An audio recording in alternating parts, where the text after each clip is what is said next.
Chris Philp, are you expecting anything very radical and exciting this week, or is it sort of steady as she goes? Well, I'm certainly expecting the Chancellor to continue to focus on reducing our deficit. Of course, you can't go on spending more than you make each year. But I think what I am expecting is a focus on improving our country's productivity, because without increasing productivity, you can't have prosperity. And I think some level of investment in some quick wins, things like road and rail infrastructure, skills training in maths and science and technology, would be a welcome boost to our country's productivity. So I would expect to see some action there, but I don't think we could or should see the taps being turned on and huge amounts of money, which we just don't have, getting thrown at the problem. Rebecca Long-Bailey, which taps do you want to turn on? Well, I think we've had 6 wasted years so far, 6 years of hardship, which has impacted the most vulnerable greatly. We've had 6 years when there's been very little investment in infrastructure. There's been no long-term economic plan to speak of, despite what the Tories say.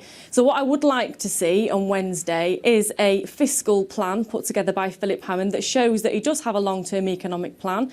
He plans to invest in the infrastructure that businesses need to thrive and prosper, so that we can create the prosperous, more fairer society that we seek to achieve. Chris Philp, isn't there a danger that if you don't do a bit of this, you are sleepwalking to oblivion? I mean, this is not left-wing rhetoric anymore. Donald Trump's at it too in America. I mean, it's about hitting people who are disillusioned, isn't it? Well, let me pick up on what Rebecca Long-Bailey said then, because it was completely untrue. There has been an economic plan. In the last 6 years, this country has created 2.8 million new jobs, the vast majority of them full-time. That's more than the rest of Europe put together. We're seeing the biggest ever increases in the minimum wage beginning to come through. When I was elected a year and a half ago, the minimum wage was only £6.50 an hour. It's gone up to £7.20 an hour now. It'll be over £9 by 2020. So the biggest thing we can do to help those people who are struggling on lower wages, and we should help them, is firstly massively increase the minimum wage, which we're doing. Secondly, create an economy which creates more jobs, which we're doing. And thirdly, make sure they pay as little tax as possible, which we're doing by increasing the threshold to 12,500, so you can earn 12,500 before you pay a penny of income tax, and freezing fuel duty. In fact, if we'd have stuck with the last Labour government's fuel duty plans, each and every one of us who have a car would be paying £500 a year extra.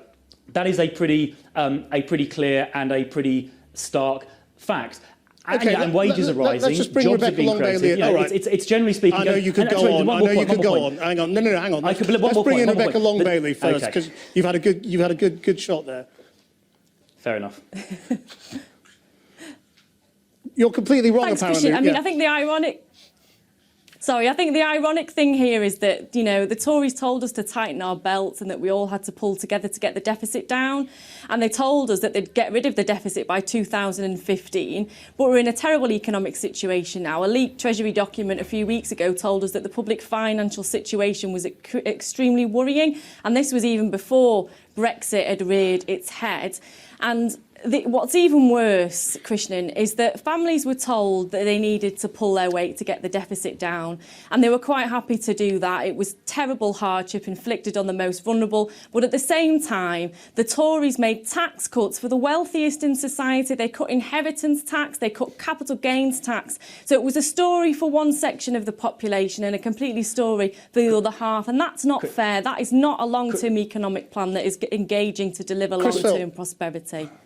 Christian, once again, some comments that are totally devoid of facts. The richest 1% in society now are paying a higher proportion of their income in tax and a higher proportion of the total tax base than they ever did when Labour were in office. So the richest are paying more than they ever did before. And on the deficit, yeah, but the poorest are the Labour Party have a cheek talking about the deficit.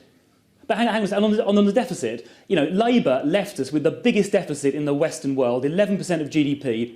Now, we haven't cleared it, that's true, but we've got it down to about 3% of GDP from 11. So we fixed about 75% of Labour's mess, and it's a cheek for the Labour Party to complain that we've only fixed three-quarters of the mess they left behind. Look, it has been tough, but we have increased minimum wages as well to help people. Just address the point I tried to get you to address a minute ago, which is there not a danger? I mean, this argument you've had is an overly rehearsed argument that we have every year, and it all gets a bit dull, to be perfectly honest. Isn't there a danger that you are actually missing the point? You're missing the point of how Trump got elected, how Brexit happened. And unless you do something more radical, you're going to go over the cliff.